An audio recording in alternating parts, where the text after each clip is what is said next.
de la propreté.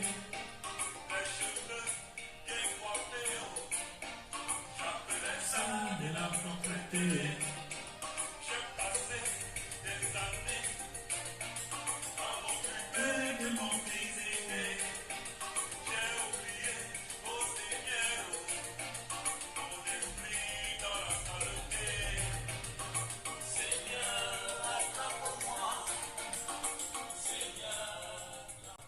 J'ai passé des années à m'occuper de mon physique, j'ai passé des années à laisser mon esprit dans la saleté.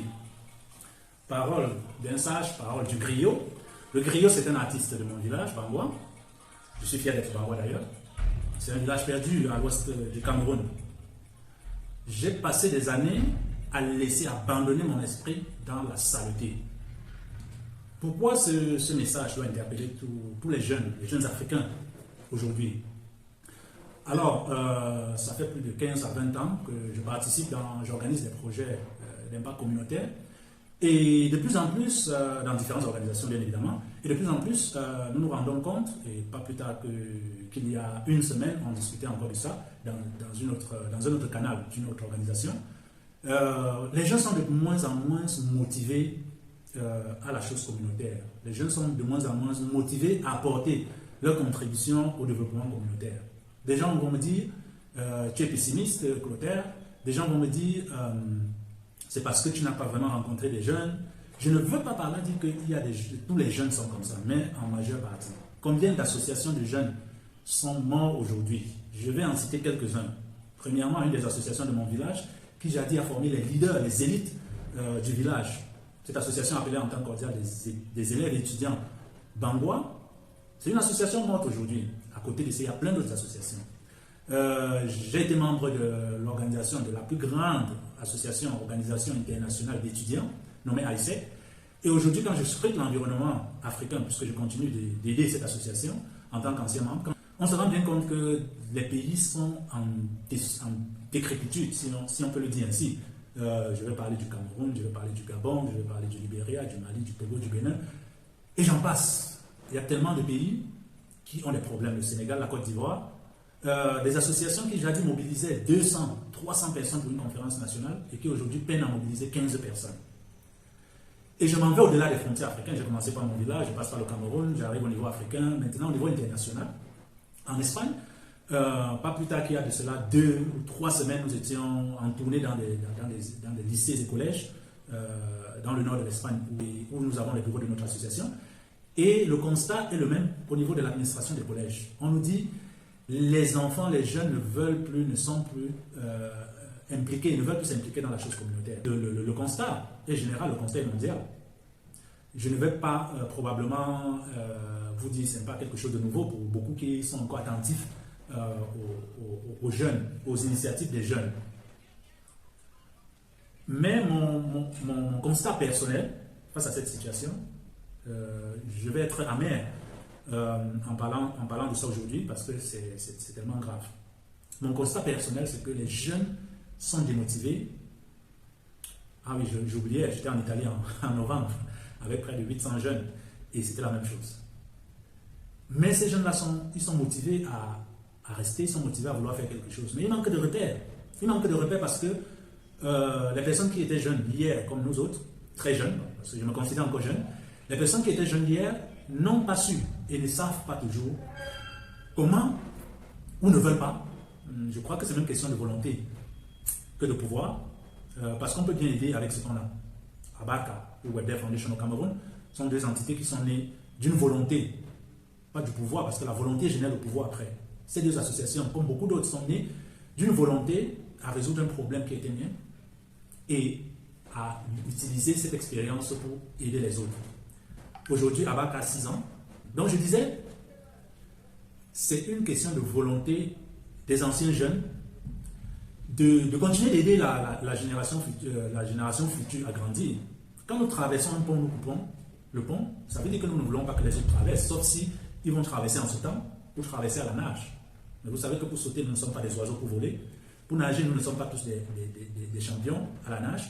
Ce qui fait que c'est difficile. Et aujourd'hui, s'il y a un groupuscule qui a su nager, qui se retrouve au bord, à l'autre rive de la rivière, on ne peut pas l'utiliser comme une raison pour dire c'est tous les jeunes ou bien les jeunes font quelque chose. Ceux qui le font, c'est parce qu'ils se sont démerdés, c'est parce qu'ils ont souffert. Alors mon conseil aujourd'hui, c'est que nous qui avons traversé, essayons de créer ce pont, de laisser ce pont vivant, de le maintenir et de faire en sorte que ce pont-là soit là pour assurer que les jeunes puissent traverser, pas sans difficulté, mais qu'ils puissent traverser, qu'ils puissent avoir de quoi traverser. Ne coupons pas tout le pont, parce que c'est notre problème. C'est notre problème. Quand nous avons un événement, nous n'invitons pas nos frères. Ce n'est que quand des gens meurent, qu'on partage dans les réseaux sociaux et on demande des contributions pour aller enterrer. Le monde ne va pas rester dans la rue. Mais si nous ne faisons pas attention, tous nos gens vont mourir. Toute la jeunesse, c'est l'avenir de notre jeunesse que nous sommes en train de sacrifier. Cessons de nous plaindre, cessons de trouver la raison de nos malheurs ou bien de notre échec dans ce que les autres ont fait. Apprenons dès aujourd'hui à être ceux-là qui vont changer demain. Si nous continuons de nous plaindre, dans 20 ans, moi j'avais une soixantaine d'années, il y a de cela 20 ans, j'avais 20 ans. Alors si j'avais continué de me plaindre, si nous tous nous avions continué de nous plaindre, cette génération 40, est-ce que nous serions aujourd'hui devant vous pour parler? Est-ce que nous serons aujourd'hui des modèles? Je ne sais même pas si je suis un modèle. Combien d'entre nous sont modèles aujourd'hui dans notre société? Pour les jeunes qui viennent, faisons en sorte que dans 20 ans, que ces jeunes-là prennent notre place et qu'ils soient des modèles pour les autres générations qui vont venir après. Comme ça, nous aurions assuré le transfert du pouvoir. Le transfert du pouvoir, ce n'est pas occuper le poste de président de la République ou être ministre. Le transfert du pouvoir, le transfert de la connaissance, c'est quelque chose que nous devons faire chaque jour. Ceux qui nous entourent quand nous travaillons, nous sommes des responsables d'entreprise. Est-ce que nous apprenons le métier aux autres? Nous avons peur de la concurrence, mais il faut qu'il y ait de la concurrence, mais de la concurrence loyale. Ce que nous faisons aujourd'hui, les autres vont le faire demain. Pourquoi ne pas les enseigner pour qu'ils fassent mieux que nous? Pour que demain nous soutiennent. Nous voulons être les seuls, nous voulons dominer le marché, nous voulons être les seuls à vendre les téléphones intelligents. Mais aujourd'hui, on a vu que les téléphones intelligents, ça se crée partout. Nous voulons être les seuls à promouvoir la formation, à avoir les centres de formation. Nous voyons qu'aujourd'hui, en ligne, il y a des centres de formation qui naissent un peu de partout. Nous devons être les exemples, des modèles. Il y a des centres de formation partout, mais il y en a qui sont uniques. Qu'après être passé par ces centres-là, quand vous allez ailleurs, vous revenez. Essayons d'être ce genre de personnes. Ce genre de personnes qui créent une dépendance, mais ce genre de personnes qui cherchent chaque jour pour mieux éclairer demain. Aujourd'hui, je cherche davantage pour mieux éclairer. Chaque fois, je cherche. Si bien que quand quelqu'un vient s'abreuver auprès de nous, que chaque fois qu'il arrive, qu'il en parte avec quelque chose. Je le dis de ces enseignements que j'ai appris de ma mère, de ces enseignements que j'ai appris de mes maîtres de karaté, parce que chaque fois que j'ai l'occasion de causer avec mes maîtres, maître Lobo Raphaël, mon maître actuel du club qui se coule, José Angel, chaque fois que j'ai l'occasion d'être près d'eux, c'est des enseignements. Mais pourtant, ils sont maîtres depuis plus de 40 ans. Mais chaque fois que je vais auprès d'eux, je m'abreuve. Nous devons chercher à être comme ça, à être des sources, des bibliothèques vivantes pour la jeune génération. Mais pour ça, nous devons apprendre. Pour ça, nous devons être flexibles. Pour ça, nous devons apprendre à faire du compromis. Pour ça, nous devons étayer, nous devons dilapider ces contraintes générationnelles. Moi, j'ai 42 ans aujourd'hui. J'ai des amis qui ont 20 ans, j'ai des amis qui ont 25 ans, j'ai des amis qui ont 30 ans, j'ai des amis qui ont 50 ans, j'ai des amis qui ont 60 ans. Pourquoi? Parce que justement, j'ai compris que la multitude de générations qui m'entourent, c'est une multitude de connaissances. Je n'ai pas de problème à discuter avec mon petit frère ou bien mon fils de 20 ans ou de 10 ans parce que j'apprends de lui. La connaissance, l'apprentissage n'a pas de limite. L'éducation n'a pas de limite. Qu'on ne vous vende pas la théorie. Tout ce qui s'apprend à l'école, dans un centre de formation, c'est pour avoir le diplôme, c'est pour avoir attesté d'une connaissance. Plus tard, ce qui est important, c'est ce que vous apprenez, c'est ce que nous apprenons chaque jour qui passe. Ne passons pas une seule journée sans apprendre. Et on peut apprendre de tous, de tout. Et on peut apprendre à tout moment. Chaque environnement doit être un espace de formation pour nous. Et ce n'est que comme ça que nous pouvons assurer ce pont entre les générations. C'est-à-dire en nous dénudant de tous ces préjugés qui font en sorte que nous pensons que parce que nous sommes grands frères, parce que nous sommes papas, nous maîtrisons beaucoup. Non, nous maîtrisons jusqu'à un certain niveau. Ce qui fait en sorte de nous être des personnes ressources, c'est notre capacité à aider les autres avec notre expérience. Mais si nous les gardons, nous obligeons les gens à venir vers nous. Et quand ils viennent vers nous, nous ne leur donnons rien. Nous ne leur donnons pas satisfaction. Mais ils vont partir, ne vont plus revenir.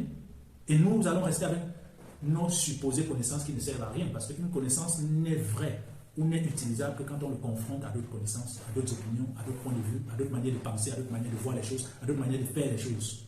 Et ce n'est que comme ça que nous-mêmes nous apprenons des autres.